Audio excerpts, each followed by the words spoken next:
Hello, good evening, everyone. My name is Omano Okonkwo, and as always, I want to welcome you to the 96th edition of the Power Dialogue. Please, can we come to the front? We need to close up the spaces in front. If you're behind, please come to the front.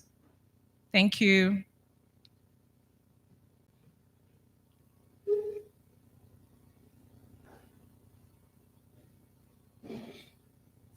Please, please, please. Hello. Please come forward.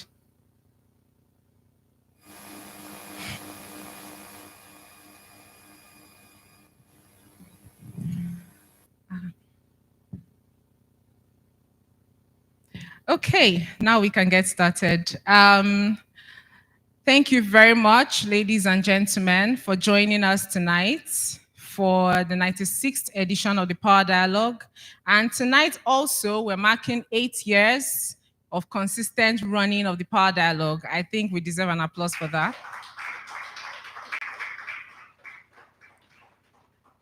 Yes, we started this journey in July 2016, and today we're 8 years. By November this year, we'll be 100 editions. So thank you very much for joining us again. I'd just quickly like to introduce our guests, our panelists for tonight. First off, I want to start with Sandra Osinachi Wandem. She's an associate at Tope Adebayo Law Practice. Please, Sandra, join me.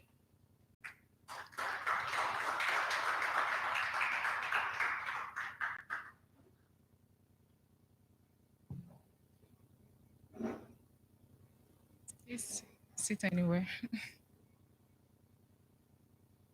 Okay, I'd also like to welcome Andrew Echono. He's the country coordinator for USADF.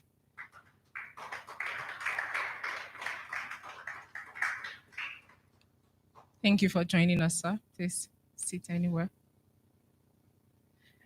I'd like to welcome Chibueze Eke. He's the CEO, C Solar.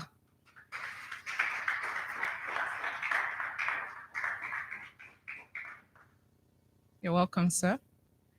And our last panelist for tonight, Edu Okeke, the MD, Azura Power West Africa Limited.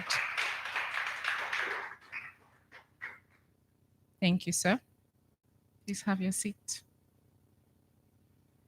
So, Sandra, she'll make the introductions for formal introductions of the panelists tonight. Please enjoy yourselves and please keep your phones on silent. Thank you very much. Good evening, everyone. You're welcome to the 96th Power Dialogue. It's good to have everyone here. So I'll start with formally introducing my very powerful panelists this evening. So I'll start with Mr. Edu Okeke. So Mr. Edu Okeke is the Managing Director of Azura Power, West Africa Limited. He's the owner and operator of the first and only project finance facility in Nigeria, the 461 megawatt Azura Edo IPP Independent Power Project. And he's a seasoned director and manager with over 25 years experience in heavy capital intensive industries. So Edu started his career with Guinness Breweries in 1995 as the management trainee in its engineering division. He then joined Schlumberger in 1996 as a field engineer in its drilling and measurements division. Until he joined Azura in 2014, Edu was the power generations product sales director for Sub-Saharan Africa in General Electric's power and water business. So Edu also worked with Lafarge Cement, where he served as a strategy manager at the South African operations, as well as the commercial director for Nigeria WAPCO units. Edu holds an MBA from the Imperial College, London, and a bachelor's in engineering in electronic engineering from the University of Nigeria, Nsukka. He's also a non-executive director of Fidelity Bank PLC, a member of the board of trustees of the Association of Power Generation Companies, and the strategic advisory board of the Coal City University, Enugu. That's a very powerful CV. You're welcome, sir. So going over to my left, our next panelist is Andrew Echonam. So Andrew is the country director of the U.S. African Development Foundation, USADF. Andrew is a finance professional with several years of experience in compliance, taxation, internal audits, financial reporting, treasury, and investments. So he holds a Bachelor of Science degree in accounting from the Ahmadu Bello University, Zaria. He's a fellow of the Institute of Chartered Accountants of Nigeria. He's also a fellow of the Institute of Taxation of Nigeria and is a full member Chartered Institute. His area of expertise is in financial management, budgets, monitoring, and compliance oversight of the USG, other donors, private funds awards, and all related sub-agreements. He also assists in interpreting USG and other donor regulations for local partners and management. Please make welcome Andrew Echano. So our last but definitely not the least panelist is Engineer Chibueze Eke. So Chibueze is the Chief Executive Officer of Sea Solar Energy Limited, a bespoke energy company. He holds a Bachelor of Science degree in Operations Research and Industrial Engineering from the Cornell University in New York, USA. He's also obtained a Master's of Engineering degree in Engineering Management from the Cornell University. He holds another master's degree with distinction in energy finance from the University of Dundee in Scotland. So Chibueze began his career at Lucent Technologies and Merrill Lynch and as a consultant at Arcadia Solutions. In 2010, he served at Owando Gas and Power and Owando's Energy Services. He then worked at Wood Mackenzie as an upstream sub-Saharan African analyst and at FCMB as head of an upstream energy team, managing a whopping $350 million loan book. In 2016, he joined the Energy Markets and Regulatory Consultants as a managing consultant, advising on energy projects, including the Presidential Power Initiative with Siemens. He also provided advisory services to various organizations, including the Rural Electricity Agency, REA, NEC, NNPC, UK NIFE, USAID, and GES. Please let's make welcome Mr. Chibueze. You're welcome. So, we have a very powerful panel today, and we're going to be discussing a very crucial topic: cost. Who pays for power? Who is responsible for paying for power? Now, in 2012, only 35% of Nigerians had access to electricity supply from the grid. And this was due to a lot of challenges faced by the Nigerian electricity supply industry at the time. So these challenges included obsolete infrastructure, lack of investment in the sector by the government, uncoordinated metering, tariff billing collection, vandalism by the plants, inefficient power plants, and things like that. So the transmission and distribution networks weren't actually operating efficiently as they should. And it's 10 years down the line, more than 10 years down the line, post-privatization. In 2024, Nigeria still grapples with these issues. Issues like legacy debts inherited from the government-owned NEPA and PHCN. Also, the debts are still accruing, because the debts accrue across the value chain, from the gas suppliers to the generation companies to the discos. And there are still issues of, vandalism, still issues of the cost or the tariffs not being cost reflective enough to sort out the investment of the investors. Now, there's also the current problem of liquidity. There's no liquidity in the sector. And without liquidity, the sector cannot run efficiently because the investors cannot purchase more infrastructure to link or to fill in the infrastructure deficit gap, and there will be no access to electricity to also fill in the access gaps. So these are some of the issues we'll be discussing this evening. To ensure a financially sustainable Nigeria electricity supply industry, it is important that everyone, every stakeholder across the value chain pays for electricity. So this evening we'll be discussing who pays the cost for electricity. Is it the government? Is it the development partners? Or is it the last line of the end users, you and me? So I'd like to start with, let me start from my right, from the very powerful Edu behind the prominent Azura projects. So sir, I'd like to have your opening remarks on this very crucial topic this evening. Thank you very much. And, and thanks to the Electricity Hub for inviting me here. When we talk about costs of anything, is the consumer that pays for it. Let's just get that one. It's you and me. When we say government is paying, let's understand that government is not an entity. Whatever government pays is your money and my money. So if we drill down, government is simply that they are managing your money. So that's why when you think of GDP of a country, you say GDP of Nigeria is 500 billion or 500 million. Then you now say, okay, how many people do you have in Nigeria? That is the economic output of the country. That means if we have 200 million people, everybody you talk about GDP per capita, because that's what every one of us, the stake we have in that economy. So if you now understand that when government pays, it's your money, because either government can give you that money directly or can use it to pay for something. So if the government is not giving it to you, it's your money that they're using to pay for it. So it's you and me that are paying. Now, the unfortunate thing about the subsidy regime that we run in Nigeria in so many sectors, including the electricity sector, is that it introduces a lot of inefficiency in the system. So me and you, let's assume all of us in this room now, let's assume we are 100.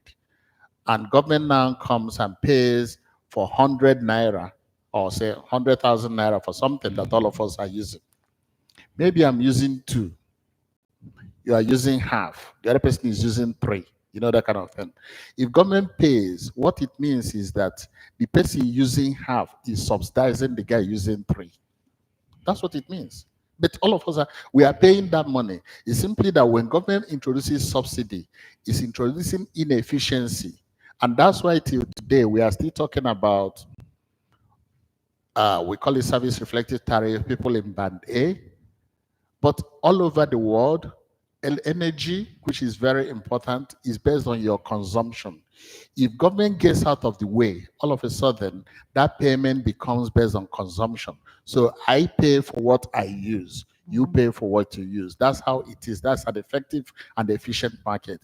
So as long as people are looking at government and say, I don't want to pay, rather let government subsidize, we are introducing inefficiencies, because what it means is that the money that is accruing to me, who live in a face me, I face you, the guy that is living in a mansion, you're using my money to subsidize the ACs he runs in his house and everything.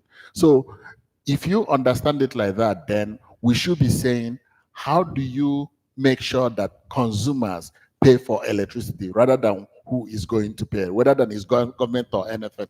Government should actually step away from paying for electricity and allow the consumers to efficiently pay for electricity based on their consumption. Thank you. Thank you very much. Excellent. So if I hear you, it shouldn't be a collaborative approach.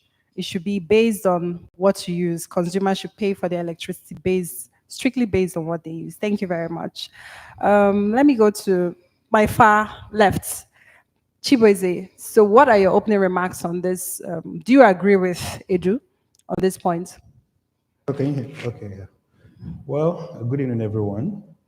I would say for electricity, at the end of the day, somebody has to pay. Ideally, it should be the consumer, but I think today we know it's not necessarily the case. Previously, like he mentioned, with a lot of government subsidies and government participation, it was mostly the government taking the brunt of the losses. But now that electricity has been privatized, a lot of companies are trying to reduce their loss. So basically putting finger on who is supposed to pay. So, but ideally, the consumer ultimately pays, whether it's directly for the power that is metered or not metered to their homes, or indirectly, like he said, taxpayers ultimately are taking the burden. But I think what we should also be looking at is, what is fair pay for fair supply? Are we getting fair pay for fair supply? And if not, what needs to be done? And I was happy that recently some people in the room from NEC are here. They organized a summit that brought a lot of stakeholders together, with the whole idea of finding a pathway to, addressing power supply problems using renewable energy. So I think there's hope, but the truth of the matter is that power comes at a cost, and we have to make sure that if we're paying for it, rather than see it as a cost, we're getting value for what we're paying for. Thank you. Excellent, thank you. Andrew, would you like to add to that? Yeah, thank you. Good evening, everyone. I'm sitting in between two energy titans.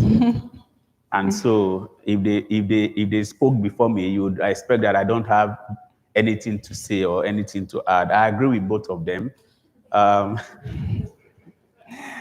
Who pays for electricity or who pays for power in Nigeria? We all pay in the end. When we talk about cost, the first thing that comes to mind is what comes out of your pocket. The money you bring out of your pocket to pay for power. But like Sandra read at the beginning, she said, I'm a finance professional, so I'm not an engineer or a power expert. But I look at it from the point of view of finance. Who pays? When we talk about cost, we look at cost from two angles, either actual cost or opportunity cost. Some people that don't even have power pay for it. And that is because when we talk about cost, we talk about something that you suffer. For those in rural, distant communities that have no power at all, they're also paying for power because there are some opportunities that they would have ordinarily been able to, take advantage of that they have no access to, only because they have no power. And because of the energy poverty in the country, they also have to suffer that, which means they also contribute to the cost of power in the country. Ordinarily, they would have been able to get power to access some opportunities so that they can even improve their lives and livelihoods. But because they have no access to power, they've had to allow those opportunities to go. And so they suffer one way or the other and also have to look for alternative sources, either in the form of renewable energy or they rely on direct sunlight. So some people find their way during the day and at night they go to bed. That is productive hours they should have used to earn income to improve their livelihoods. So in the end, we all pay. And so there is the need for us to get our power sector right so that everybody comes into the net. That way, we are able to build a sustainable energy and power sector in the country. Thank you. Awesome. Thank you very much, Andrew. So let me go back to Edu. So the government has actually tried to bridge the metering disparity between what's the consumers that are metered and the consumers that are actually unmetered. That's the consumers that are metered and paying through their meter and consumers that are just registered consumers. And one of the initiatives the government have brought is the MAPS initiative, the 21 billion that was just rolled out for discos to get meters for free for band A users. And even the NEC, they've tried their own best as well by issuing the order on estimated cap billing for the discos. So in your own view, you say it shouldn't be a question of who should pay for power. Actually, the consumers are meant to pay for power. So just give a brief overview of what you think the best billing strategy should be for billing collection of electricity, of tariffs from consumers. Again, I go back to what I said initially. because it's simply the attitude of our policymakers in believing that we are basically maybe a socialist community where government will have to sit on top to make sure that everything is distributed well. That is our biggest problem. If you want to go and buy petrol today, or if I want to set up a petrol station, nobody tells me that I need to put a meter so that if a car drives in, I meter what I'm putting in the car. If government steps in tomorrow now and say they're going to run petrol stations, trust me, none of those meters will work again. That's what's going to happen, because all of a sudden it becomes a social commodity. This person can come and then take petrol and go. Nobody needs to explain to discos that they need to meter their customers. If you go to Dangote today to buy a bag of cement, if you get there and say you don't have money, he will say, okay, no problem. Go home. When you have money, you come back. You know, he's not going to say, come and take bags of cement. And that's the thing. Like I said, if you go all over the world, as your house is being connected, meter is the cheapest product to actually install in your house. Why are discos not doing that? Because for some time, government has been shielding them and picking the bill, using our collective wealth to pay for it, so there is no incentive to meter customers.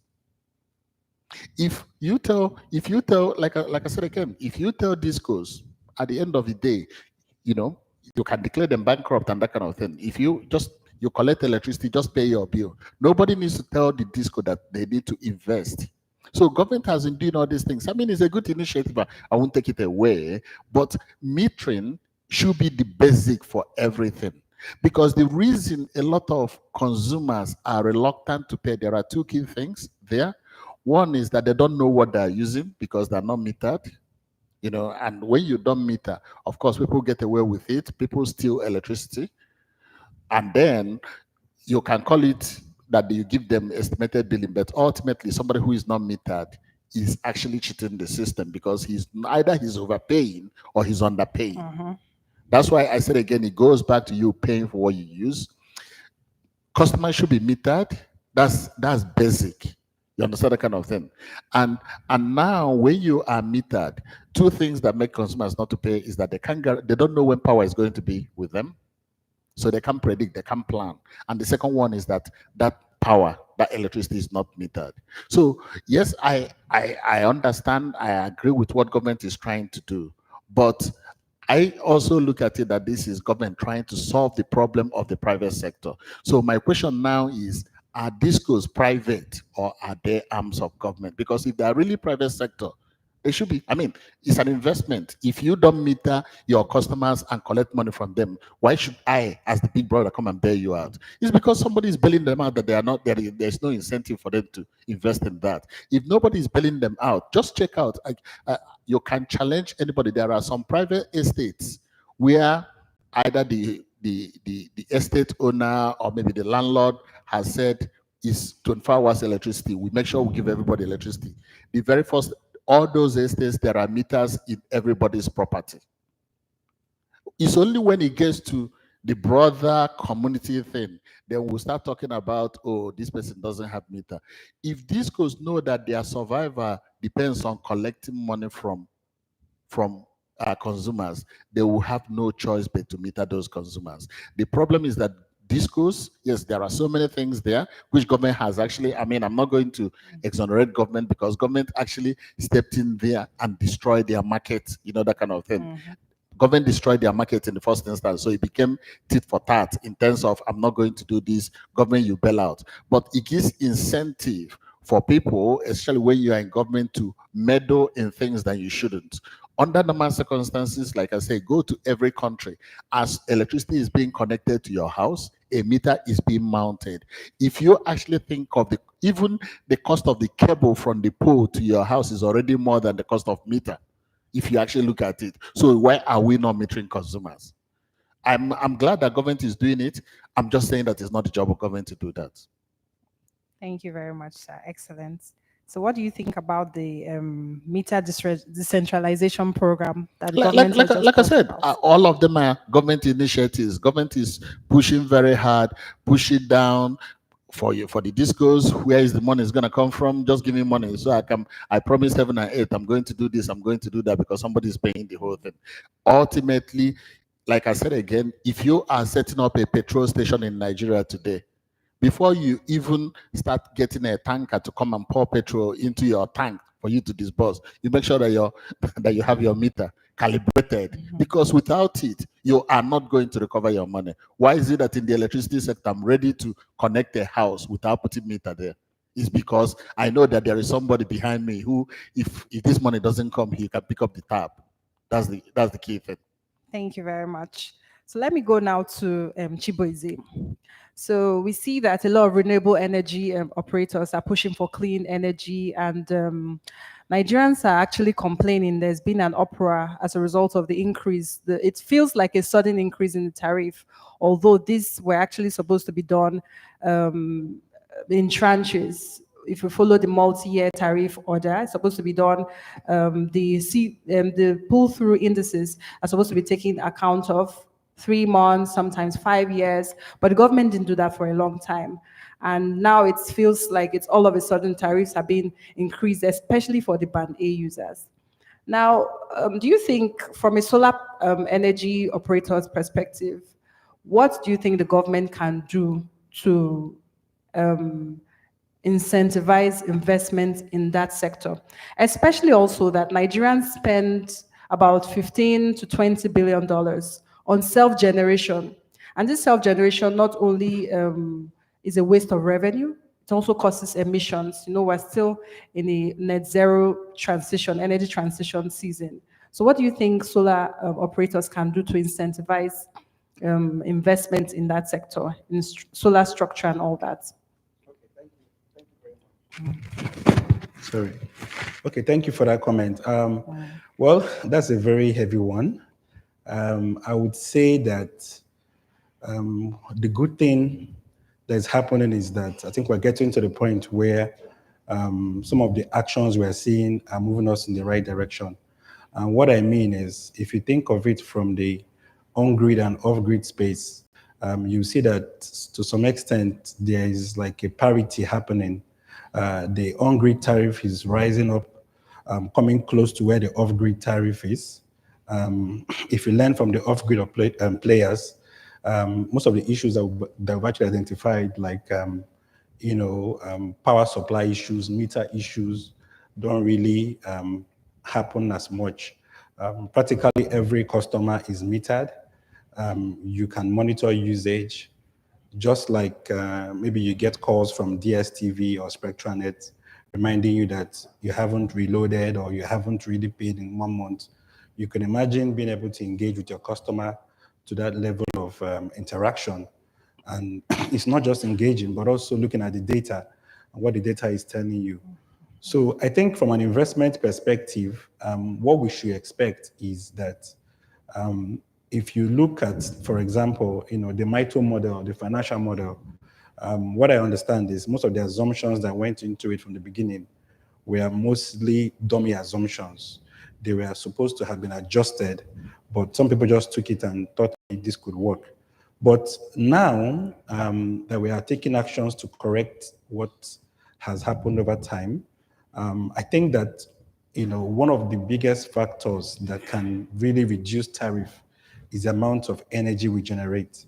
If we're able to generate more energy, just like economies of scale and utility economics, the average tariff will come down. So as long as we're not generating as much as we're supposed to, as long as we are importing much more than we are supposed to, as long as we're not supporting the local developers or local equipment manufacturers, local solar panel assemblers, as long as we're not doing some of these things, there'll be pressure on foreign exchange, there'll be inflationary pressure, and also as long as we're not getting more supply to Nigerians, tariffs might not really come down in the meantime. But what can we do to reduce tariffs? Definitely, we can look at cost of capital. We recently heard that the MPR rate has now been increased. I think from what I understand, it's about 26%. And if 26, so if the banks put their margin, you're looking at least 32, 33%. I don't know which economy today can grow where your profits should probably be enough to cover, interest rates of 30-something%. So these are some of the issues that need to be addressed. Imagine if we have, today banks don't really lend much to the sector, let's say the truth. Imagine if we had long-term loans, 10-year loans, 15-year loans, single digit. Possibly this could help. Somebody could then take the loan, set up a solar assembly plant. Somebody could take the loan, build a mini grid, extend, the repayment of the loan in the sense that there's not much pressure on the little capital you've invested. You're not trying to recover the money you invested with or without grant within a short period. And with that, imagine if you're trying to recover, for example, $300,000 from a community, maybe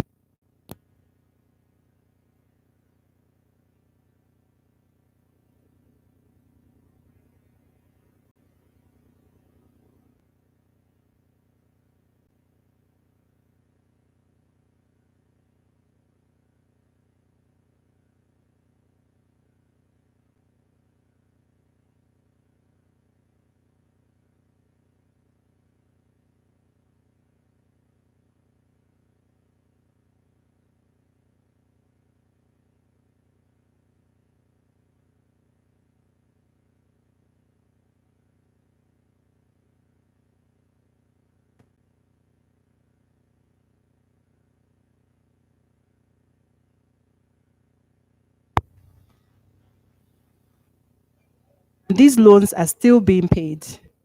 And some of the banks are even taking over some of the discos because of their inability to repay their loans. So the discos do not even have money to invest in new infrastructure. So we see that the initial investments that were put in are still the infrastructure we have, today. So in your own opinion, flowing from what Chibueze has said, loans and all that, I believe that the reason banks are not so open to investing in the sector anymore is because they have not been encouraged in the past. The discos have actually not been able to pay back the loans. So in what ways do you think the government, the private sector, especially the discos, can implement strategies to reduce the sector's debts and also to repay some of the debts that have been owed and the loans that have been owed? But I'm going to correct one impression. Okay. Discos did not borrow to invest in the sector. No investment has come into the sector. Let's understand it. In fact, if you take away Azura and probably government spending money on the fast power, the AFAM fast power, which is government budget, no investment has come into the sector. The whole money for privatization, government took that money, put in their pocket. That's the very first one. The whole money that was paid for privatization, it was not invested in the sector. Government took that money and only government knows what happened. Now, on the part of the owners of the disco, they borrowed even the equity that they put in. So when you say that they borrowed and put in the sector, they simply borrowed money from banks to give to government too. Our government took that money away, but the sector as an ecosystem, investment has not gone in there. And that's why when I hear people keep comparing power sector to the electricity sector, the whole telecom sector, they invested money. You know what it means for MTN to build masts all over the country, to run all those things. That investment has not come into the power sector. So let's just understand that there is no investment yet. The owners of discos even borrowed the equity. What should have happened, government should have made sure that for you, that's why if you want to set up bank today, you are going to go to CBN and apply. And CBN will tell you the shareholders' equity that should be there before you can even say, I want to run a bank. That is your own money you're going to put, which they are going to verify that that money is not you going to borrow from another bank to put. In the power sector, we borrowed because the owners were banking that there is this big entity we are just going to buy. We borrow money, buy it, and milk the system, which is more like asset stripping. We milk the system to repay the loan, not to invest. So no more investment has come into the power sector, and that is the fundamental problem we have today. Okay, no new investments in the sector. So what strategies do you think the government, what policies can they make? I know you said it shouldn't be a government approach, but there can still be policies. For example, the NEC passed the order of performance improvement plan to the discos. Do you think that's a viable policy? Ultimately, for any disco, I mean, it's only in Nigeria that you run a disco with negative equity. You know, that's the thing. It doesn't matter the performance, this, performance that. None of the discos has shareholder fund in it. I mean, it's basically you give me an asset to run and I don't have skin in the game. What am I running? You give me any performance, you say, do this, I'll say, wow, this thing has not generated enough money. I'll wait until it generates money. It's like I said again, it's almost like, think of it that banks, that you can run a bank without your money. And depositors will come and deposit that money, and you're looking at this money growing. And meanwhile, your money, there's no, you're just thinking of, well, how do I take this deposited money and put it in my pocket? The very first thing is that it will be, you can't run a disco. No disco should be run with maybe less than $500 million capitalization. If shareholders cannot muster that kind of money, what are you doing running a disco? That's the very first one. So to me, I think the government should be thinking of, government should wake up today and say, let's clean the past. Whatever you think that the debt that they owe, maybe I'll forgive it. I'll take it as government. It's in the past. But going forward, for you to own a disco, I give you 6 months, 1 year, you have to recapitalize this disco. That means shareholders, you have to put in at least $500 million into this disco, because that's the only time that the owners can invest. Can say, okay, if you have my money, $500 million, I have to make money I have to make money, because the thing about investment is, if you put in money, there's a return that you're expecting. And how do you get that return? By growing the business, by metering customers, to make sure that all of a sudden you are now asking who is going to give you power, because there are so many Nigerians without power. I want to sell power to them, but for me to sell power, I have to meter them, but I have money. But none of the discos, they don't have any skin in the game to them, so there's no incentive for them to do anything. The discos are basically running as department of the regulator. When the regulator says do this, they go and do that. They haven't invested in anything there. So talking about investments, let's come to the finance professional, Andrew. So we've seen that there have been some efforts by some of the development banks, like the African Development Bank, the World Bank, to finance the sector, to invest in the sector. In fact, reports show that over 700 million or trillion naira has been invested in the sector. Even the government has issued some green bonds. I think in 2017, 2019, the government issued some green bonds to the power sector to also help the ailing power sector. So as a finance professional, how can the sector attract? Now, Edu has said that there were no new investments. I mean, even the discos, the investors didn't have their own equity to invest. So how do you think, how can finance be managed, or how can finance for investment in the sector be managed for infrastructure? Thank you. So I really appreciate the thoughts of Mr. Edu. He's exposed some of the things I would have loved to say about investment in the sector. And that is because we've heard of years and years of funding to that space, but yet we are still where we are. I do not think that we've gone very far in terms of power in Nigeria as a whole. Because if you check our distribution capacity to date, it's still below 5,000. Maybe it's even up to 4,000. Still very low. And yet we've heard of billions of dollars going to that sector. And yet we hear that some discos are still running on negative equity. I wonder how that happens. Only a miraculous system will allow that, And that's the kind of system that we run.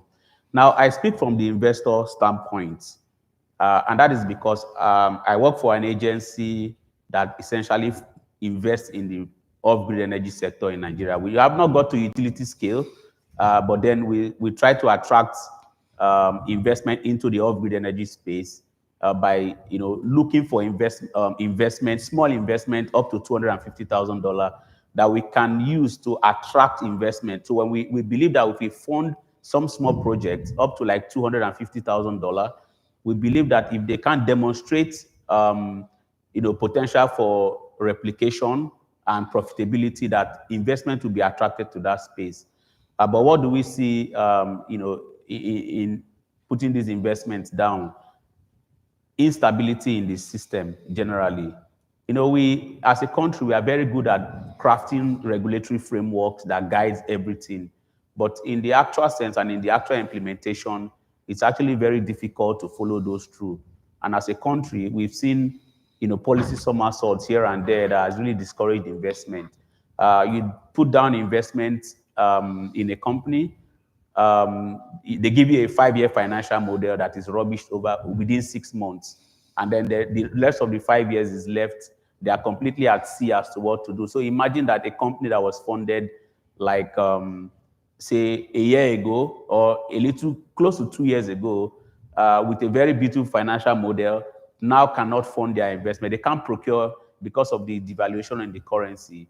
And so there is a lot of uncertainty, not risk now, because investments can go into any risky situation. But in a situation of uncertainty, it is actually very difficult, to throw in investment. And so for us to attract investment to our power space, as a people, as a government, we need to stabilize our system, our society. Investors need to be able to predict that if I put my money down, in 2 to 3 years, I should be able to recover or get something, or in 5 years, or in 10 years, or in 20 years even.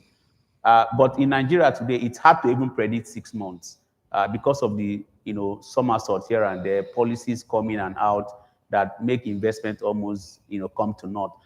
We are lucky; we give grant funds, which means we can actually bear to see some of those investments half or go down up to like 40% or even less. But for a private sector investor coming in with hard-earned money, they wouldn't want to be, throw money into that kind of situation. So we need to get our system right. The framework, very beautiful framework, we need to see it through, because in reality, some of these frameworks, when we get to the nitty-gritty of the implementation, it's a completely different ballgame. Investors need to be able to tell how they will recover their money. We've heard of metering system here and there. They should be able to meter customers and recover their money. Right now, there is a lot of leakage in the system. It's even difficult to imagine how investors will recover their money in the kind of situation that we find ourselves. A lot of people are bypassed. They're using electricity without paying. You see all sorts of innovative ideas just to bypass paying for power. Recently, I went to a property where somebody had 2 cables, one going into the mains, another one going underground. And I was asking, what's that cable for? They said, you will understand later. And so later I started thinking, I said, that other cable is definitely for something else. And so all the heavy equipment will be put on that one, and then the others will be put on the mains. And so, how can people recover their money in that kind of situation? The corruption in the sector is astonishing. And, no investor will want to come into that space with good money because the level of corruption in the power space in Nigeria is more than astonishing. We need to create that certainty, create an integrity system where people can be sure that if they throw their money in, they will get their money out. And that is very simple. Look at advanced nations that have their power right. There is nowhere in the world where you pay for power as low as we are paying here, which is to say that we are hugely subsidized.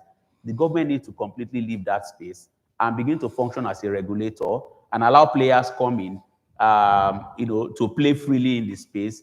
Hopefully, like the telecom sector, we might get to that point where competition will drive down the price. In some countries, I can decide today to say I don't want to use one power company. I can switch, and they don't have to come and start laying cables and wires everywhere. All I just need to do is to email a company and I'd say, I don't want your service again.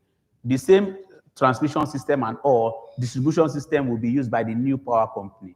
We need to get to that point. Right now, it's still the government running almost everything in the power sector, just like we have in the other energy sector like petroleum. We need to attract investment, allow investors to play.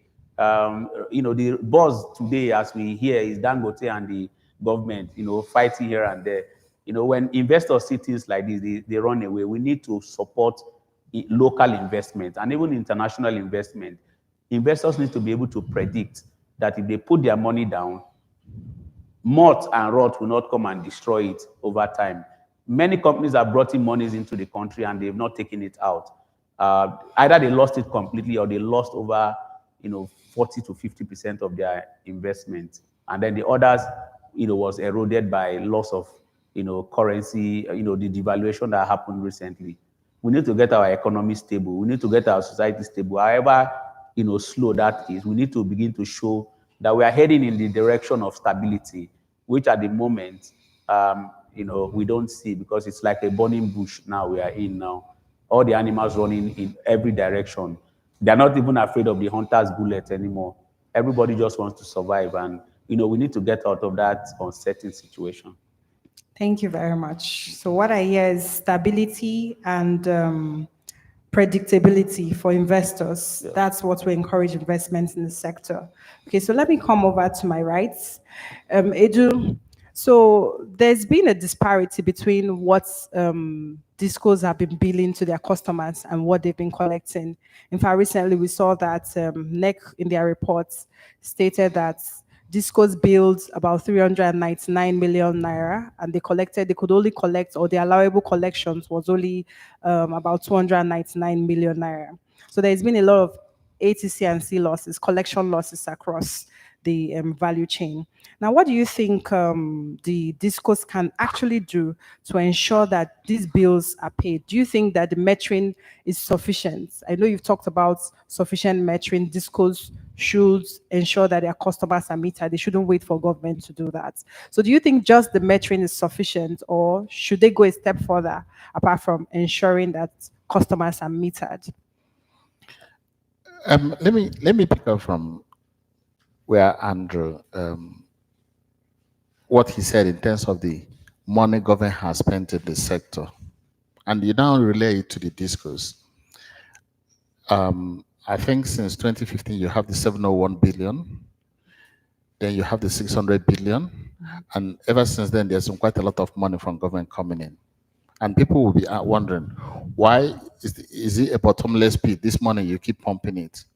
Because we have been subsidizing consumption and not investment. That is the long and short story. So, because there is a big brother who is there, who is going to pick the bill, and DisCos have not invested anything in their network, you can see where we are. Government keeps subsidizing. Can you imagine the effect that 701 would have made in the industry? Okay. If CBN has said, we are going to give you this 701 even as loan at 10% for you to invest in your business and reduce your losses. That's a better subsidy than, okay, consumers don't pay, we put money in our pocket and give it to you, which is just, with that, there is no incentive. If I have a house, I mean, when I was living in Lagos, I was living in a 5-bedroom house, but I was living alone. Imagine one day I came back and I got to my house, 2 sitting rooms, 5 bedrooms, all the ACs were on. And I called my husband, I said, what is this? He said, okay, we are coming, I cleaned the house, I put on the AC to dry it. That's how a lot of big men live in Nigeria, that kind of thing. Because somebody else, there's a big brother picking the bill. That's the very first one. So the consumer, there is no incentive for him to pay. DisCos, like I said again, can you imagine, I mean, you mentioned Dangote. Can you imagine that Dangote Cement, every month, they produce like 20 million tons of cement. People come and carry. and then at the end of the month, they collect money for only 5 million tons, and government will come and pay the balance. There is no incentive for Dangote. Dangote will just say, just keep cement here. I mean, let's see. If you come and buy, I put buckets, I can go home. I'll just drop your money, because there is no incentive for him to collect money, because there is a big brother. That's the fundamental thing happening with the discos. Consumers are not paying because, first of all, they don't get the service, but also the people that are actually using the electricity is so cheap for them that they can afford to, just like the petrol subsidy. When I hear Nigerians going against petrol subsidy, and the funny thing is, who demonstrates against subsidy is that man that when he's leaving his house, he enters bus, and there are 12 other people that he only manages to have a seat. Who enjoys is the man that when he's going to the airport, there is two escort and then 3 support vehicles just to escort him to the airport. That's how it is, and that's something that is happening in electricity. The man a poor man, what does he have? He has a fan, he has probably 3 light bulbs, he has a TV that he watches. What is his consumption? Like I said, typical big man, even the security light around his house already covers whatever a poor man is doing. But we push for subsidy. So the consumer doesn't want to pay because government is subsidizing. Discos, it's not in their interest to push to collect the money because there's a big brother. So until you take out that, until government comes out and says, run disco as a business, run it as a business, they will have to invest. If like you said, in UK, like you said, the cables are all lead. You tell this company, supply me. The day you don't pay, nobody tells them how to cut you off immediately, that kind of thing. But in Nigeria, we just allow things to fester. So ultimately, it's simply, power sector is where I would say that the regulation has actually taken us down a rabbit hole. This is where you can say, get the government out and allow the system to function. So yes, who needs to invest? Discos need to invest. If you want to run a distribution company, you have to put your money into it and run the business. So as long as you're not ready, the disco owners are not putting the whole thing. What I expect to see from government is very simple: getting those people out, and you do it cleanly. Like I said again, you have supply. There is bankruptcy law all over the world. I give you electricity, you don't pay me, I go to the court and they claim you bankrupt because you can't pay me. And you clear them away and get people who are ready to invest in the sector to invest. Thank you very much, sir. So what I hear you say is that investments should be subsidized and not consumption. Okay. Thank you. So with your experience in the power generation industry over the years, Azura has been very successful. It has been like one of the benchmarks for power infrastructure producers like yourself, not just in Nigeria, in Africa. So what do you think investors need to do to actually ensure that they have investments for electricity transmission and distribution? Andrew has mentioned some. So what do you think, now that the government is only subsidizing consumption and not investment, what do you think these discos can do? It's about investment, ultimately. Again, thank you very much. I must let me also take the credit in terms of what you said about my company, Azura. Yes, we are proud that we are a world-class company, and our performance is at that world-class level. If you go and check statistics all over the world, Azura is one of the few companies that, since we commissioned it, has always had availability above 92%. So that means 92% of the time we are available. We don't have anything, and so thank you. And it has to do with, again, you do the right investment. Now, what do discos need to do? It boils down to, I was listening to the minister the other day, and he said he was making a tour of electricity assets in the country. And he got to a place where he saw a transformer that still has a plate, ECN, Electricity Company of Nigeria. If we actually take a poll here, probably nobody in this audience has been born when this company was still in existence.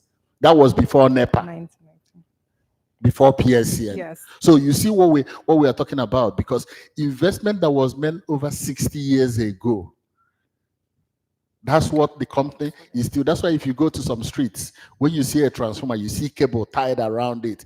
Is their investment. That is not supposed to be so. That fuse your time is supposed to be a fuse, technically, so that's why in your houses, every appliance has a fuse, so that if there is a surge, if there is anything, the fuse blows so that it can protect. So when you go and use cable to tie it, that means that the transformer starts playing the role it's supposed to play. If there is a surge, it will transformer, instead of cutting it off, it bypasses it and it goes to the end user. Those are the things, those are investments that need to be done.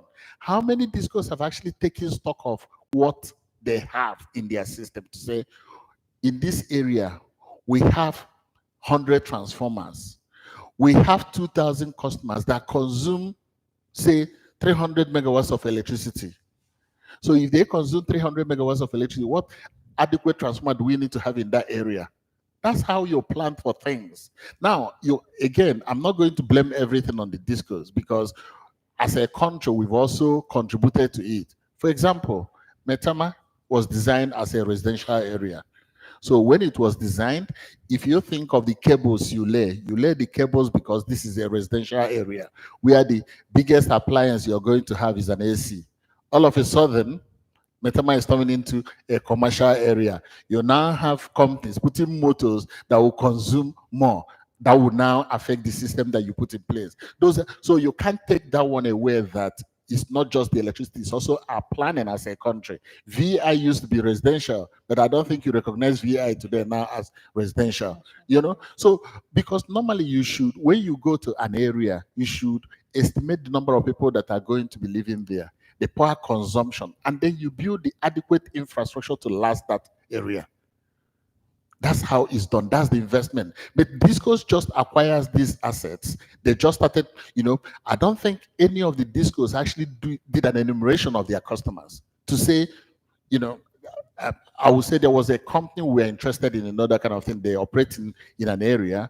When we were interested, we went to that place and spent 3 months going house to house, trying to understand each household, their energy consumption. Because that 2 people are living in 3-bedroom flat does not mean that, which is what estimated billing. They just come and look at your house. This is a duplex, so 30,000 naira. That's how we do it. But inside that duplex, the guy might be growing, like for those that grow weed or something, that kind of thing, they consume a lot of power. He might be doing that. You don't know, and then you see, there are some 2-bedroom houses that consume more electricity than duplexes. That's it. So as a disco, it's actually a very fundamental business. In fact, they will tell you, like in so many countries, there are 2, if you want to know anything about any property, there are 2 people you talk to, the postal man or the utility supplier, because those are people that know the house in and out.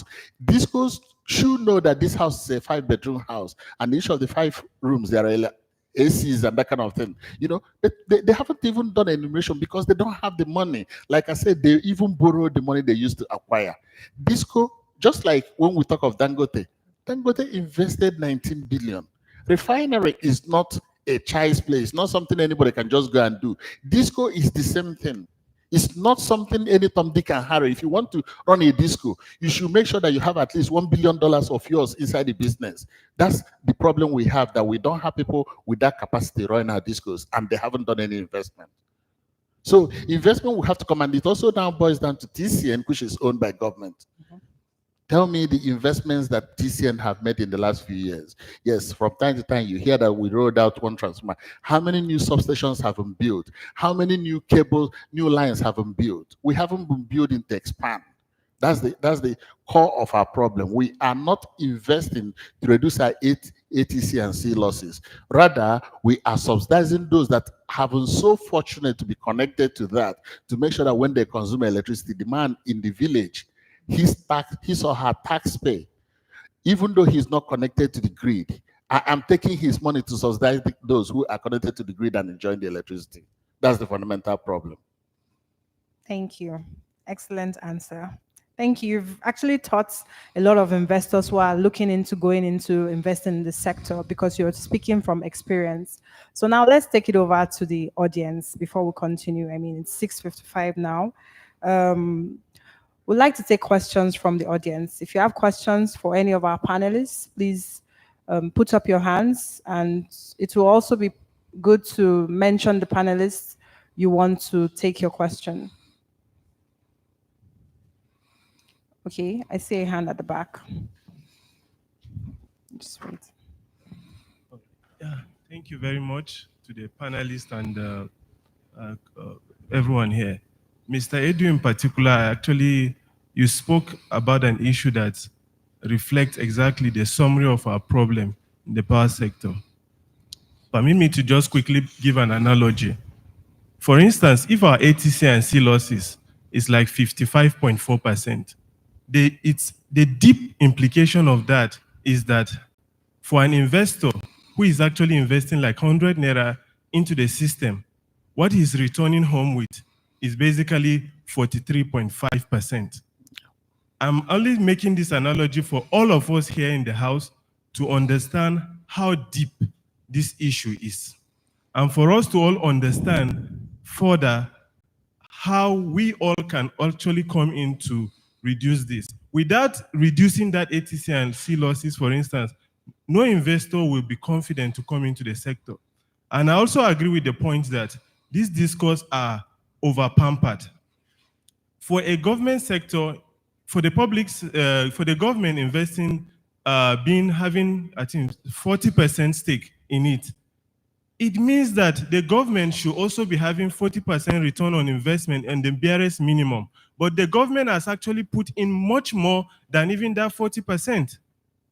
Now, breaking down the ATC and C losses, we also, as sector players, also need to know which aspect of the sector we should pay attention to.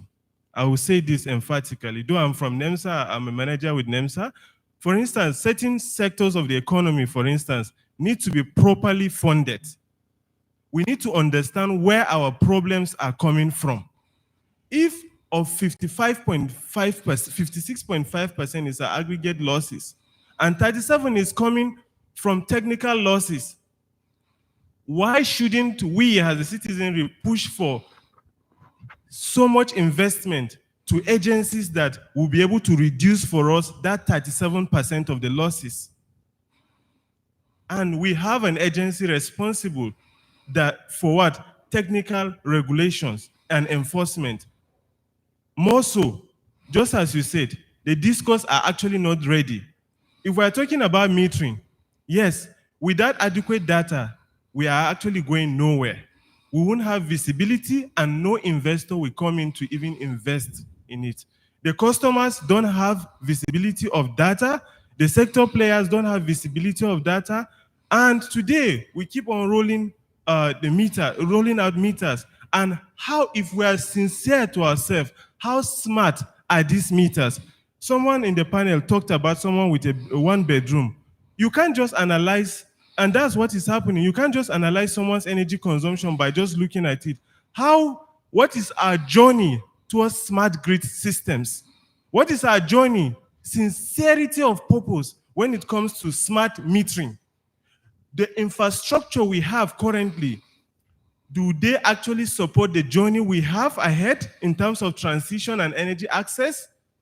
What are we really saying about ensuring that Nigerian electricity sector move towards a smart grid systems? Without this, I don't think we can only be revolving in the 60s and 70s that many countries have left behind. Thank you very much. My name still remains Joshua Cruz Tapki. Okay, thank you, Joshua. So your question is, what is the plan for Nigeria to actually approach smart metering? All right, let's take the next question.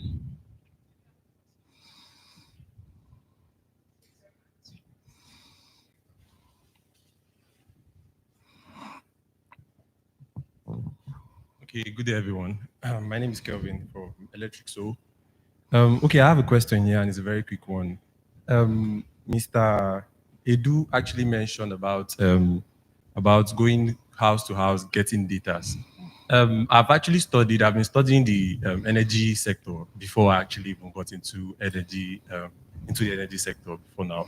And I've actually noticed that the generating companies, which is the generating plants, work with the distribution company to distribute their energy. But the distribution doesn't work with implementation companies.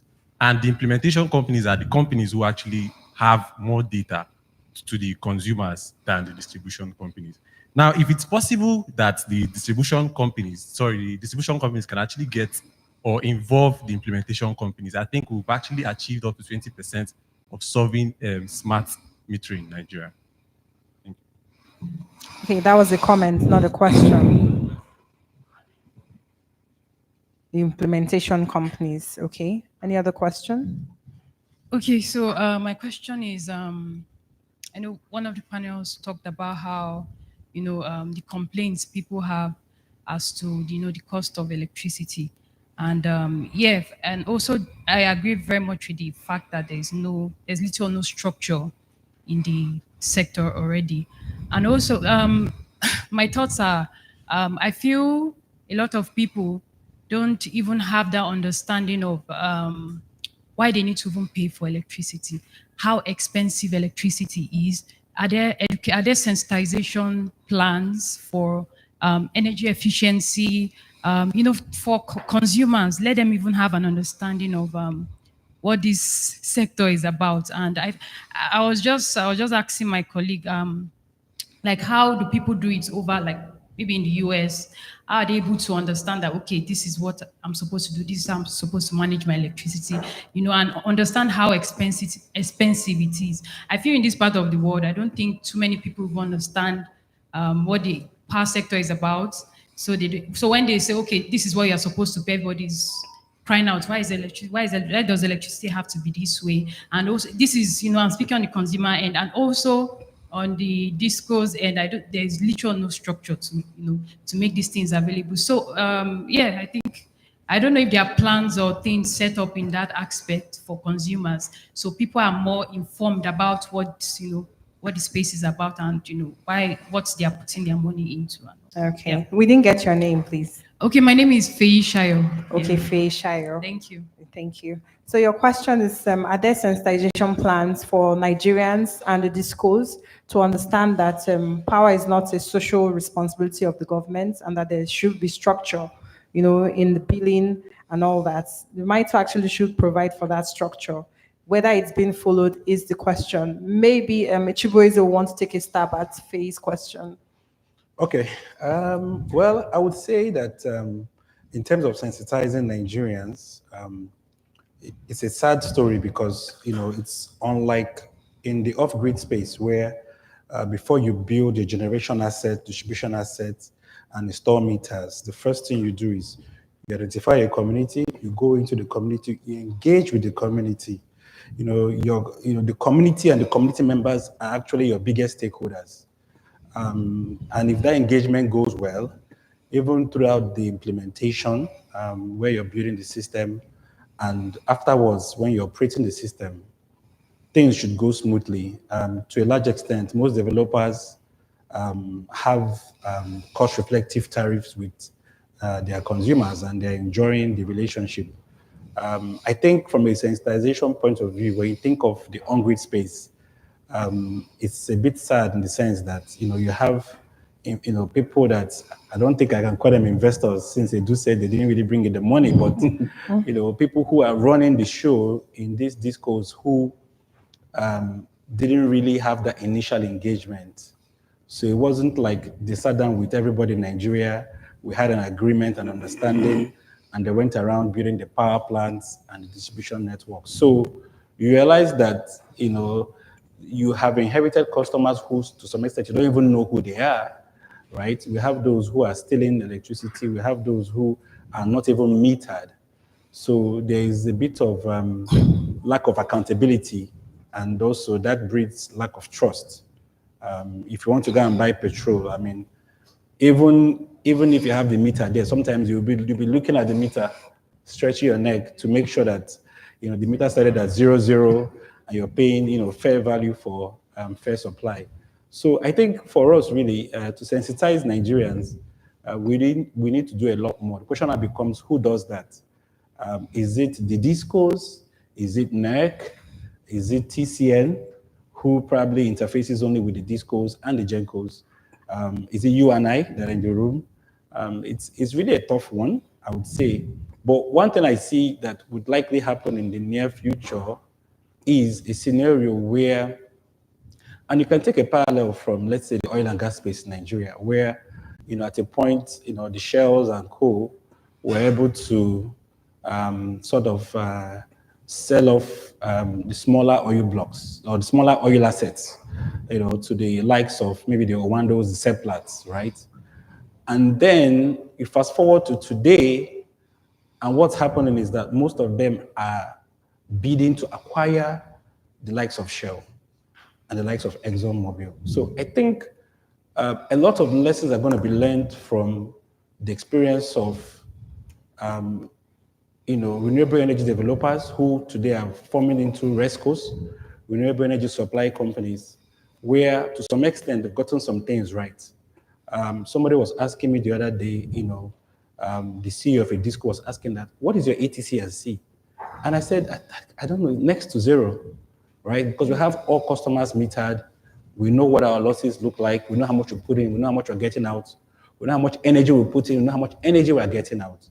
So you might find a situation where as things are being moved from a demand side, not really a supply side, right? So as people are asking for cleaner energy, financiers are looking to fund cleaner energy projects, not mostly, maybe coal and the likes of oil projects. You realize that a lot of funding support will be available for companies that can demonstrate that they have the right corporate governance, that they have the right business models, that if you put your money in, you get your money out, and that, ultimately they have good engagement with their customers. So for those companies, a couple of developers already are looking to raise to the tune of $100 million. I remember around the privatization, a lot of DISCOs were, supposedly bought for figures that sounded like that. So we have a lot to learn, but I still see that there's a lot of hope for us. We just need to understand what does the customer need and how do we make sure that the customer is happy eventually. Thank you. Thank you very much, Chibueze. So perhaps Edu will take a stab at the next question. I think Joshua asked about the journey. What is the journey to smart metering? Now we see that the NEC has just issued the meter asset program scheme, decentralizing meters for DISCOs so that the customers can get it for free. Is that sufficient? I mean, these meters, are they visible? Well, okay, like I was saying, yes, I know NEC is doing quite a lot. It shouldn't be the work of the NEC. It's not their job. It's actually the job of DISCOs to meet their customers. And as I said, I mean, in this day and age, sometimes I hear things, people are complaining about meter, the local manufacturers are fighting the profit. There are some things that smart meters all over the place, all over the world. I mean, it's simply people trying to protect inefficient systems that we start fighting, make sure you use our own. Most places in the world now, I mean, every meter has a SIM card embedded. If you don't pay, you don't need somebody to come and carry a ladder and come to your house to disconnect you. It's just from the office that you press a button and it disconnects the house. That's what it should be. But, somehow, like somebody tells me, once something comes to Nigeria, it kind of develops arms and legs and becomes something else. In this day and age, we don't have to be buying analog meters or something like that. I mean, when the whole world has so moved and people are still thinking of meter that when you want to disconnect it, you have to send somebody into the house and say, go and disconnect. So it's a no-brainer, but I'm not the regulator. These are the things that if you run a disco as a business, they have to look at their cost at all times. What is the cost of employing that man to be driving around the streets? Maybe some places you might say, because of this area, because of the kind of people that live there, where they can bypass the meter, I need somebody to physically go there. But this is where every company, you do a risk analysis of your business. That's how. The unfortunate thing about the power sector and the disco space is that we are not running them as businesses. So we don't do those risk analysis to say what is best for this area. Like, let me use an example. When you think of some estates, Sunrise Hills, I mean, when you think of such an estate with the caliber of people living there, what you need there is simply smart meters, because you don't need somebody to carry his ladder to go into Sunrise to go and cut electricity there. But if somebody else is paying for it, you'll think of inefficient systems. And I go to Feniteyo's question in terms of sensitization. The biggest way to sensitize anybody is his pocket. That's you don't even need radio jingles or anything.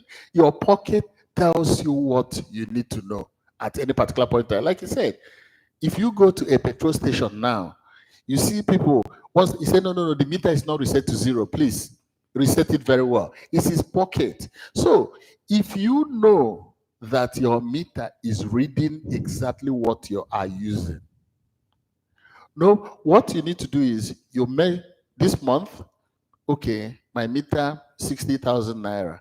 Man, this is too much. You start asking yourself, what is causing this problem? You go to your house and say,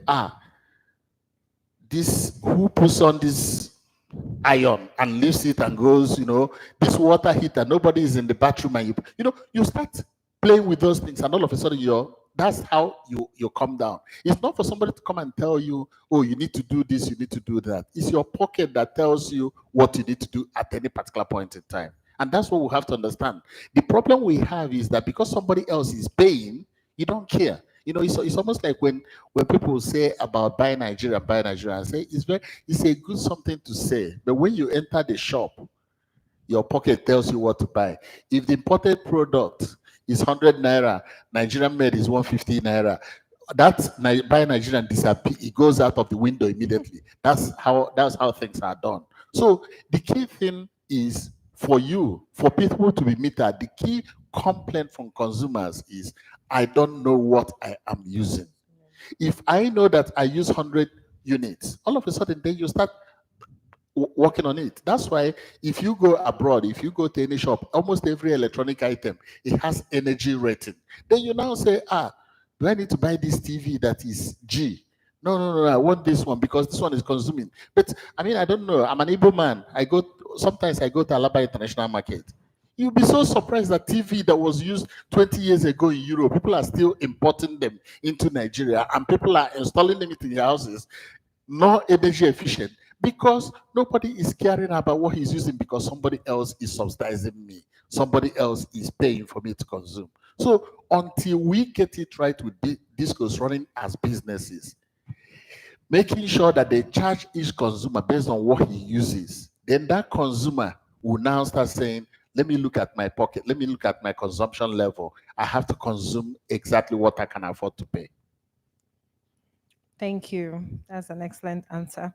So we'll go now to Kelvin's question. Kelvin asked, how do the discos collaborate with implementation companies to ensure that they know the exact data?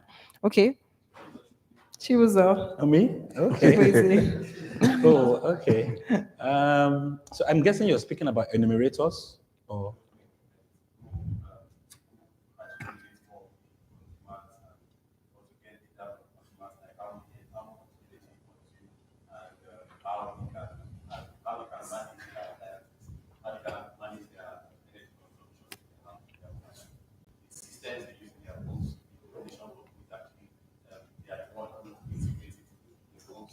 Sorry, speak up a bit, just again. Okay, sorry. The implementation companies are the ones who relate more with the consumers. Okay. So, for example, we have a house, and they are calling in electricians. They don't call electricians outside the implementation companies. So they are the ones who do the whole calculation for the houses. They are more like consultants. If you want to build your house, you come to them and they do the calculation on how much energy you consume. And like he said outside, you go to, if you want to know more about the house, you go to the energy company. So the implementation companies are actually the ones who are supposed to be getting data, accurate data of each homes that are in a settlement and do the connection. So they are not calling people outside, like engineers outside, to come and do anything to tamper with systems in the homes. Okay. I mean, the implementation company thing, I've not really heard it in that phrase, but I think what you're speaking to is maybe people who are involved in energy audits or, electricity system sizing and provide some sort of support. And I think we have to be careful too, because I know there is the NEPA 2 group who I know DISCOs try to avoid, those who get involved in showing you how to bypass and all that. So I hope we are not speaking around those kind of people. Okay, great. So I think that definitely, just like Andrew had mentioned, in places like UK, you already have your distribution network laid out. You already have transmission network. You already have a line to your house. You already have a meter in your house. So you have a distribution company that is in charge of supply, but beyond that, you have a retail company that actually sells the energy to you. So when you send the email, like he said, and you want to switch, you don't need to go and take your meter and get a new meter. The meter is still the asset that is owned by the distribution company. It's just that there is I guess, a last layer between distribution and customer, which is the retail. So when I hear you say implementers, what I would also like to see that they do in terms of value creation is beyond providing some of those services you've mentioned, I would say, provide franchising services, right? So we know that DISCOs are too big to reach each of their customers. We know that the franchise area is also very big, right? And I know that a lot of regulations have come around sub-franchising the DISCO network. Somebody was saying the other day that HMedics, if you build a building, you can call them to come and you can be a franchise for HMedics. I didn't know that maybe that's how they work, but maybe it's working for them. So imagine when a distribution company, focuses at the core of distribution, right? And then leaves retail or supply or sales to a third party. I know that there has been a regulation that is requiring the DISCOs to procure, I think, 10% of their energy from embedded generation, and then also 50% of that 10% should be renewable energy. Should be, yeah. So I will just paint that picture similar to, let's say, a guy trying to talk to a lady and she's not answering him, and very soon she starts coming to talk to him to say, how far are you trying to still talk to me? I think that's kind of the case we're seeing in Nigeria now, where for a lot of developers, effort has been made to try and engage with DISCOs to say, look, we're here, we know the problems you have, we're bringing value to the table, we're happy to bring investments in distribution upgrade, but beyond that, investments in generation as well, so that ultimately, Band C customers can become Band A customers, right? But don't worry, we are implementers in that regard, in the sense that we would engage with the customers, we would understand their pain points, we would resolve any outstanding issues, we would give them customer support, we would give them good supply, we would be able to make sure that they pay, they'll be metered, right? So we're not going there with bills and begging them to pay. As they prepay, they get the energy, everybody's happy. And ultimately, the investments can come. So I think if you're talking about implementers, really, the implementers we probably need are those who can hold hands with the DISCOs. They can actually pilot some projects that can work. Everybody can come and see. And then, more investments can come. And then that way, power supply increases. I think ultimately, look at what happened. We were here and the power went off. It's sad in Nigeria of today. We're not talking about artificial intelligence or We're not even going far. This is just power supply, right? And then you realize, I mean, it's like if you lose your phone, you almost feel naked, you know? So imagine if you don't have power, you know? So it's something that we really need to solve. And to solve it, we need investment. And for the investment to come, we need collaborations. And if the collaboration will come from implementer, like you mentioned, coming to add value beyond just coming to size a house, I think that would be great. Because I think ultimately we all just want good power supply in Nigeria. Exactly. Thank you. Thank you. So any other question from the audience?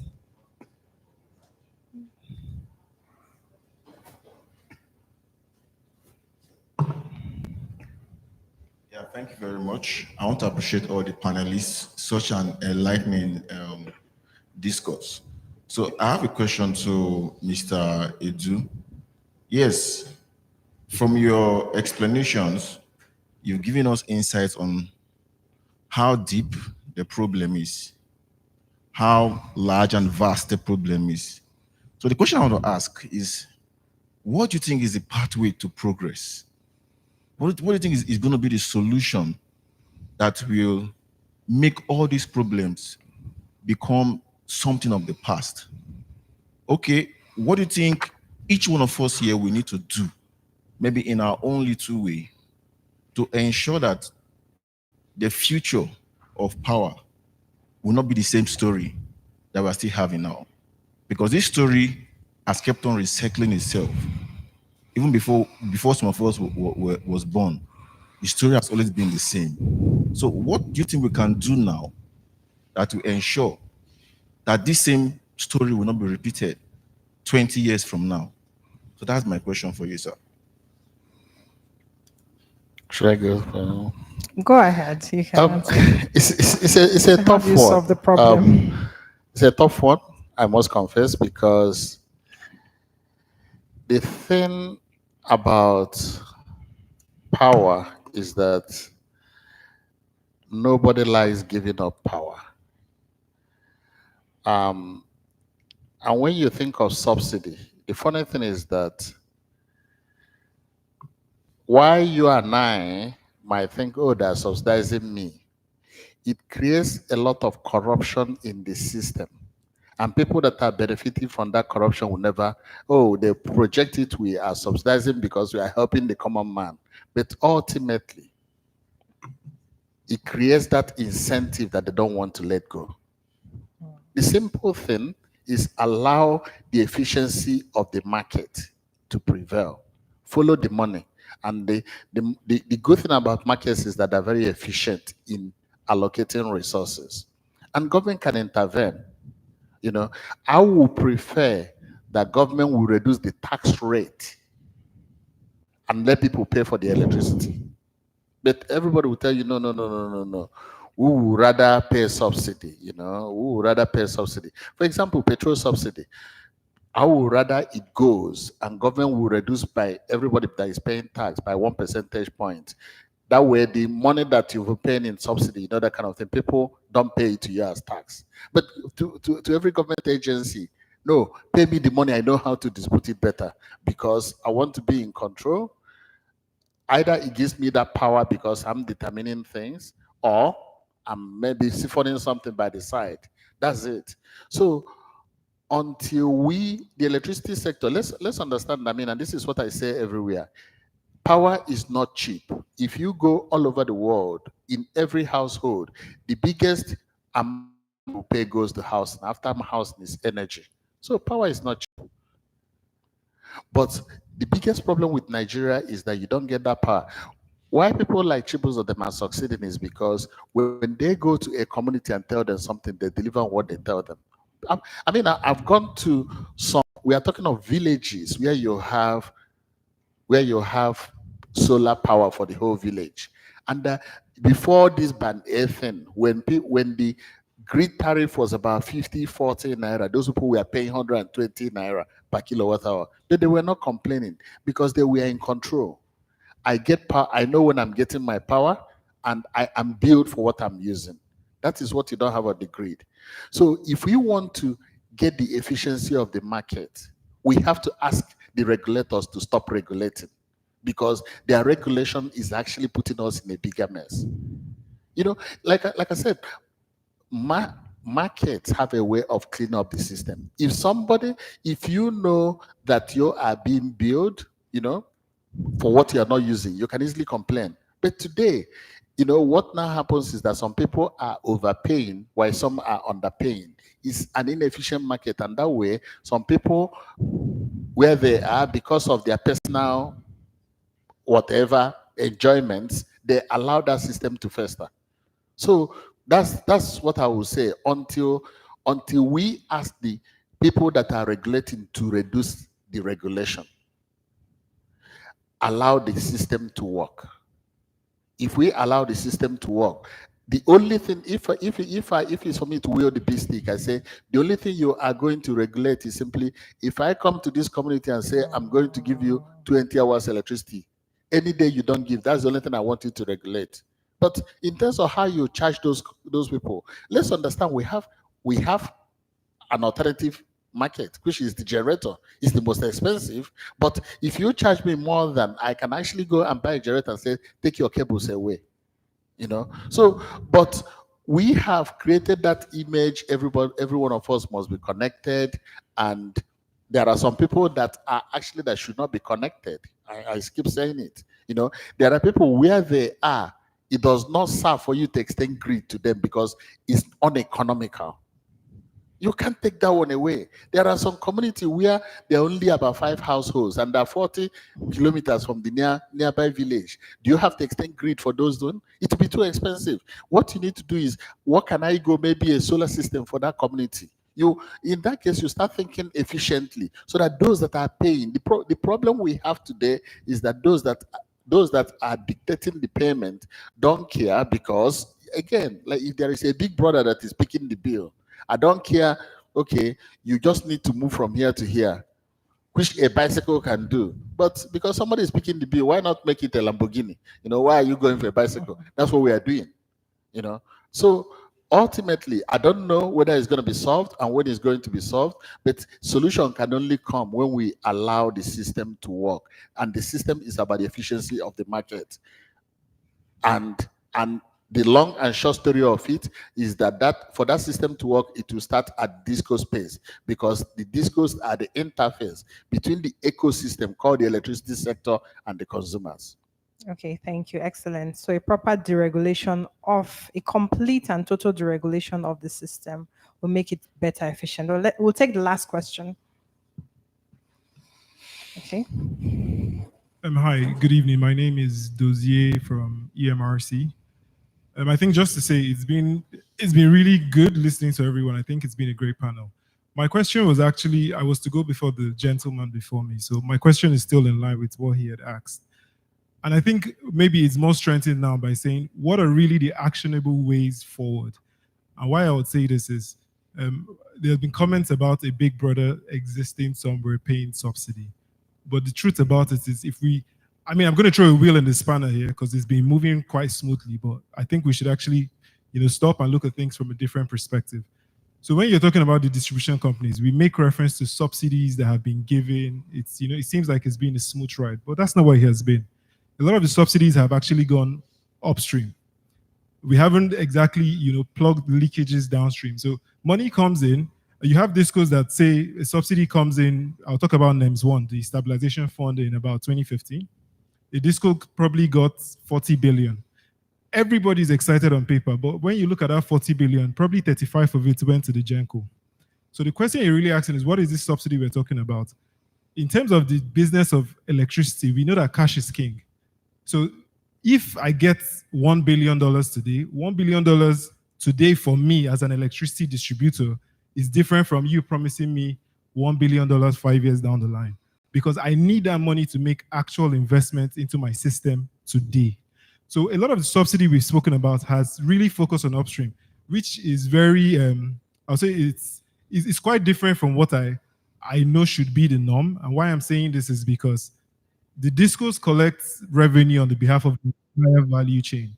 So sometimes it's funny. It's like your POS is sports, and then instead of you fixing your POS that actually collects money from you, you're going to fix the door on the bank. That's not really your problem. Your immediate problem is the POS. So when we mention subsidy, what has been the impact of that subsidy? Have we actually been able to, implement projects? I'll throw another wheel in this panel. We talk about metering. Metering sounds very exciting on paper. The minister announced 21 billion naira for band A meters. When you run those numbers, it gives you less than 200,000 meters. You're talking of a metering gap of 7 million customers. And then you're talking about 200,000 is, by the time you take that by 10, 20,000 per disco. What exactly is that supposed to do? That's a drop in the bucket. More perspective, I looked at the numbers of a particular disco that has a metering gap of over 500,000 customers. For that disco to fully meter its customers, that disco needed over 200 billion naira to be able to meter its full customers. To put things in more perspective, Kano Disco was bought in January by new investors. The new investors paid 62 billion naira for the entire disco. Meanwhile, they need an investment of over 200 billion. I mean, what investor is going to put their money into that market? It's not a viable market. So I think when we're talking about some of the actions we need to take, what are some real actions? I think there have been good points here. We've mentioned, there was a mention by Mr. Andrew talking about basically what you have in the UK, which is the DNOs and the electricity retailers, where you can easily switch. So basically, what's happening is you're breaking up your network into smaller areas that are easier to manage because you're getting electricity retailers to now handle, smaller chunks. I think in as much as the discos have not performed, it would be unfair for us to really just keep bashing them the way, we have. And why I say this is, from time to time, we have some of these conversations and we proffer solutions to the discos. Oh, why don't you do this? It sounds fantastic. This is the way they've done it in the UK. There is no market that exists similar to the Nigerian electricity market in the world. There is no case study anywhere. There is no learning curve. We can only pick, certain things from different places and try to implement and cross our fingers and hope that it works. But there's nothing to model. I was in one of these power dialogues about 5 years ago, and somebody's made a statement that has stuck with me. He says he doesn't understand how the sector is still running because it should have exploded by now. Like, there's no reason why, as we are, the entire sector shouldn't have crumbled, and then maybe at that point we can come back and start to rebuild. Why I'm saying some of this is I think it will be good for us to get some actionable insights, like some, next steps as to what to do. I think what's happening with the RESCOs coming up is fantastic because, now you're having easier to manage parts of your network. So I can embed and then provide direct supply. And that is good because you have a dedicated number of people to that entire franchise area. But when we now also talk about, making tariffs cost reflective, let's look at Band A. We made tariffs cost reflective, somewhat cost reflective in April. Check the numbers. All the discos experienced a nosedive in terms of their collections. Why? Everybody is bypassing. So even beyond talking about the distribution companies, we as customers here, we are the first point because in that entire value chain, it goes from customers to distribution companies, transmission, and then generation. As customers, what are we doing? We keep talking about making it cost reflective. How really possible is it? Because the rot of what has happened over the years has still stayed. So for us to, you move people from 50 naira now to over 225 naira. And I can tell you for a fact, because these are numbers that I personally have run, that number is not cost reflective. Basically, the regulator wanted to reduce the tariff shortfall by a particular number and, slapped on a number that he felt would get them to where they needed to be. So if we as customers, we get a 225 naira price shock and everybody's bypassing, what really is the way forward? It's easy to, point hand at the discos, but when you actually spend some time getting in there, you could see that it's quite different. Thank you very much. Very enlightening contribution. Thank you very much. So your question is to Edu, right? Yes. What are the actionable steps that Nigeria can take, including Nigerians, to ensure liquidity in the sector? Thank you very much. I know when you said the subsidy, most of them went to GENCOs. We are saying the same thing, but that subsidy is still to consumption, is to pay for power that is consumed. So yes, that subsidy was not paid to discos to put in their pocket. It was paid to Gencos because Gencos were not collecting their payment from discos. That's basically, with however you look at it, that's still basically subsidized. It's not about where the money goes to. It's about what the effect of the money. Like I said here, that money would have been better utilized if we had given, say, discos money at 10% to invest in their network. You understand that kind of thing, thereby reducing the losses. Now, if we say what are actionable items, it's very easy.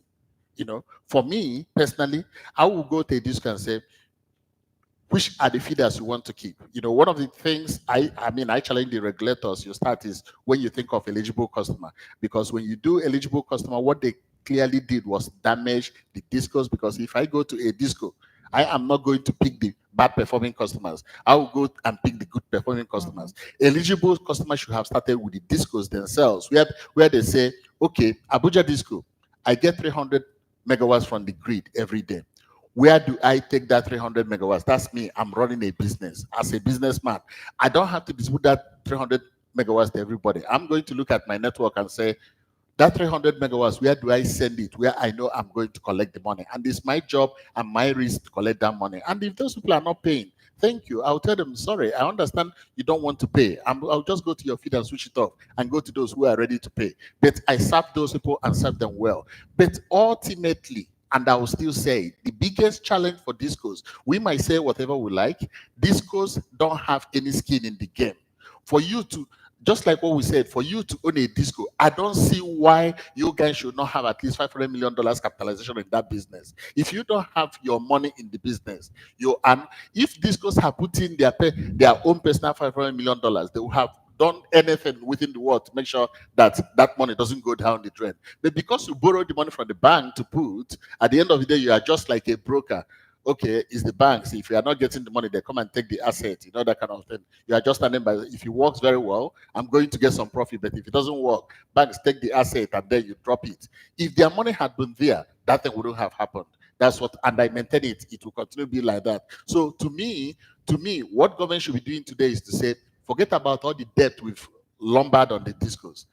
It doesn't matter, you know, when I look at it and we keep saying this disco, it will be paid. Where are you going to get the money to pay? Government should just come out openly and realize that that money is gone.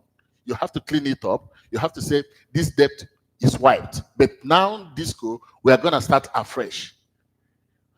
What you are going to bring money, your own money, if you want to own this disco, to run it. Of course, you can borrow. You can borrow also to segment it. But you, as the owners of the disco, if you want to run a disco, you have to bring your own money. And that way, we now put people who have skin in the game to now work in terms of reducing those losses. Yes, electricity theft happens all over the world, but it's only in this part of the world that once it happens, we fold our hands because somebody else will pick the bill. If nobody else is picking the bill, you are going to work very hard. Electricity is not the only thing we have. There are so many things we have. How come the theft is not as hard as it is in electricity? Because somebody is picking the bill in the electricity sector. Thank you. Thank you very much, sir. That's an excellent question. All right, we have just one last question. Okay, hi. Thank you so much, Power Dialogue. I think you need to bring him back. I'm not discounting the others on the panel, but you need to bring him back because one, the discos have received a lot of bashing. You need to bring him back with the discos and the regulator on the panel. Exactly. I really wish we had a disco on the panel. We should have a second version of this. Again, by the way, my name is Mudibo. I'm from the Nigerian Atomic Energy Commission. I'm an energy and power engineer. So first question, at 90% capacity, it's excellent by world-class standards. How have you been able to survive given the problem in the Nigerian electricity supply industry? Do you have any other secret? Why isn't Sapele doing that? Why isn't Egbin doing that? How is that possible? I mean, you don't have to tell us your trade secret, but there is actually something there. Just share a bit. Second question, let's assume you're made Minister of Power today, and you go to the Federal Executive Council meeting or the Nigerian Economic Council with the Vice President, and you're the Minister of Power, CBN is present, the 36 governors are present, and you give them all of these wonderful ideas that you want the market to dictate. And the governor of Jigawa or Sokoto or Adamawa tells you, sorry, our people are too poor. You cannot put power on this level. What do you do? Someone could tell you that, look, we cannot even afford cold pure water. How do you do it? And of course, I'm not saying electricity is a social function. It isn't. We are not a socialist state. We might be confused at the top, but electricity has to be run by the market. I agree with you. But how then do we get it? Because they also need access to electricity and more likely the grid, not solar. Because I mean that no country is going to survive on solar, just giving it to rural communities. So those are my two questions. Thank you. So over to you. Let me take your second one first. Yes, I understand that. That's the only aspect I like about the 2023 Electricity Act, where it's now going to the states. It's the governors that know where they need the votes, because I remember having a conversation with a senator. He said, you know the problem we have. People that campaign for electricity live in Metama. People that vote are in Nyanya. That's what he said. So it's very easy. The governor, the key thing is that this is the cost of electricity. If you want your people to have electricity, you get them to pay. If they cannot afford it, no problem. We take it to people who are ready to pay. That's how that's how it's done. Like I said, it's for the state. The state can decide, as a governor, he can decide what he wants to do, but it should be a market efficiency. You take power to those who can pay for it. Sorry, I mean, I might sound like a capitalist and that kind of thing, but that's how it is. If somebody's rather you intervene, like if you go all over the world, you don't intervene in the market, you intervene. This is the cost of electricity. Now, those that cannot afford it, can I give them money? That's why they call like means tested in so many countries, for them to go and play in the market. Like, I'm not going to, petrol is 1,000 naira a liter. That's what it is in the market. I am not going to intervene at the price of petrol, but we've done it so many times. People that public transport, okay. The drivers, what do we do? We finance the cars at low interest rates so that your transport fare will be low. For you to go and buy fuel, not for me to intervene in the market, it should happen the same way. Now, when you think of my company, like 2% availability is very simple. It's project finance, everybody obeys the contract. So I know one thing, the gas supplier, it has a firm contract. I pay him every month once he delivers. If he doesn't deliver, there's liability on him, which he has to pay.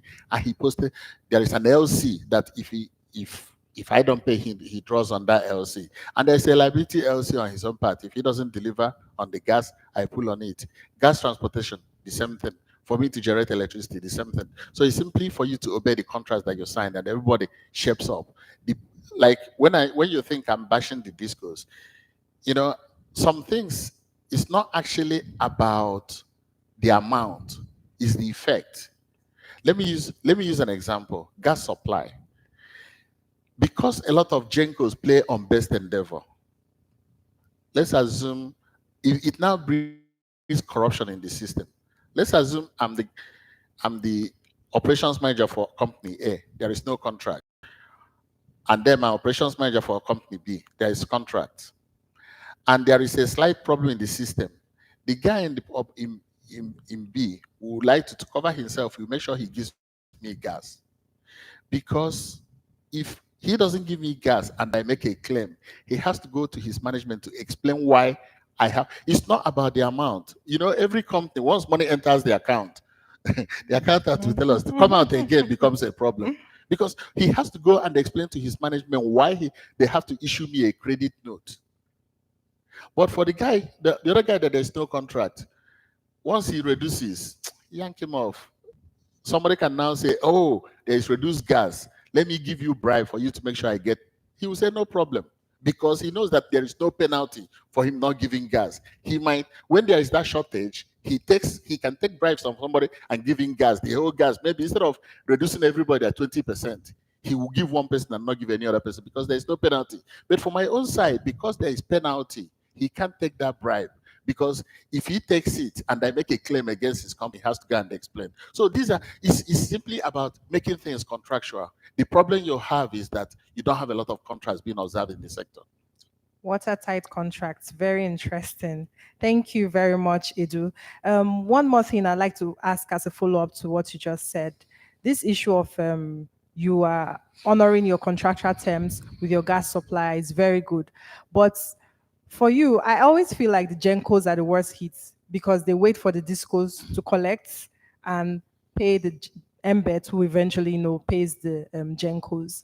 So how have you survived with the whole discos owing? Because discos, there are actually trickles of other amounts they have to pay. They pay the market operator, they pay VATs, and then before whatever is left is what they give to the embed, who now gives to the Genco. So how have you been able to honor your own contracts, considering that, or how are your invoices? Are the discos actually honoring? Because we have a firm contract, and we make sure we observe up the value chain our own side, and somehow we also make embed or embed with Ministry of Finance to observe their own side, which is to make sure they pay us by having some credit enhancements. Okay. I will just put it at that. So the only reason we survive is that everybody in the Azura value chain has something to lose by not observing the contract. So embed is forced to observe their own contract with us. With you.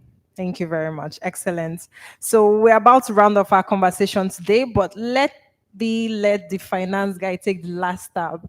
Okay, so the Minister of Power has said that, I think in the last quarter of last year, that there's 23 billion opportunity for 23 billion investments in renewable energy sector, that's energy transition sector. So as the person in the finance industry, what do you think companies, investors can do to actually assess these investments? I know Chibueze has mentioned good business models, observing corporate governance. Do you have any other more parameters that investors can observe to access these investments? Okay, thank you. So, like I said, it's all about risk management. And so for most of these companies, the bottom line for them is de-risking themselves. If any investor sees them as a risk, nobody's going to throw money in there, even if it's free money, or even if it's fund available, made available by the government. So companies in Nigeria should make sure they create systems and structures that can support funding. What I would like to know, these funds are going to be given as loans, not grants. And so if you do not have a solid system that can attract the fund, keep it, account for it, and, my colleague said, have a strong corporate governance system, then you lose all that money before you know it. And so for them to be able to access those funds, they need to have very solid systems and structure that de-risk them as entities. And I say this because, we fund entities at a small scale, yes, maximum $250,000. And what we look out for in those entities is the ability for them to manage risk. And so what we do with our investment is to use our investment to de-risk them so that they can attract bigger funding. And over time, we've realized that de-risking these businesses by providing them seed capital and local technical support, and even technical support from outside the country, makes them less risky to attract bigger investment. As an agency, we cannot invest so much. But we know that the power sector is capital intensive. It's not a sector that you throw $250,000 and expect anything to move. But we believe that $250,000 can help them build system structure and acquire some assets that they can use as collateral to acquire bigger financing. And that is what we are out for. So bottom line is entities should endeavor to de-risk themselves, either attract capital to de-risk, or they use their own money to de-risk themselves so that these monies can come through. Those funds will be placed with banks to, for the companies to acquire. And these banks will definitely run very solid due diligence on all those entities. There is no free money anywhere. And to access this funding, you need to be at least, a moderate risk entity. Thank you very much. Thank you to all my panelists. It's been a wonderful discussion, very enlightening. Everyone will agree with me. So we're rounding up the 96 Power Dialogue. Everyone on this panel has actually made very wonderful and interesting inputs. So the take homes for me today, and I think for majority of us, is this. Now, for the sector to run efficiently, we remember the topic of discourse for today, cost. Who pays for power? Who is responsible? Now, for the sector to run efficiently, it has to be financially sustainable. Now, for it to be financially sustainable, EDU has advised a complete deregulation of the sector. The government should take subsidy out, because subsidy, instead of helping the system, creates more inefficiency. So DISCOs should run their systems, should run their infrastructure, should ensure that there is provision of meters, and even go further to ensure that there is provision of smart metering to ensure that it collects the tariffs that is due them to encourage investments. And secondly, to also reduce ATC and C losses, there has to be visibility on the meters that have actually been, distributed so far. And for funding, you have to have a de-risk system, good viable business plan, business model, good ESG, that's environmental sustainable governance. This is the era of net zero. So for lenders or for grantors like Andrew's company, USADF, they look at those things. Those things have become more important than ever for you to access funding to invest in the power sector. And then lastly, for the consumers who have been free riders all along, it is high time you realize that power is not a social benefit. Power is very expensive, and we have to put it upon ourselves as a duty to pay the cost of power, not to bypass, to avoid electricity theft, to pay for power so that the sector can move and investors can get a return on their investments. So I think that brings us to the end of the 96 Power Dialogue. It's been interesting. Look forward to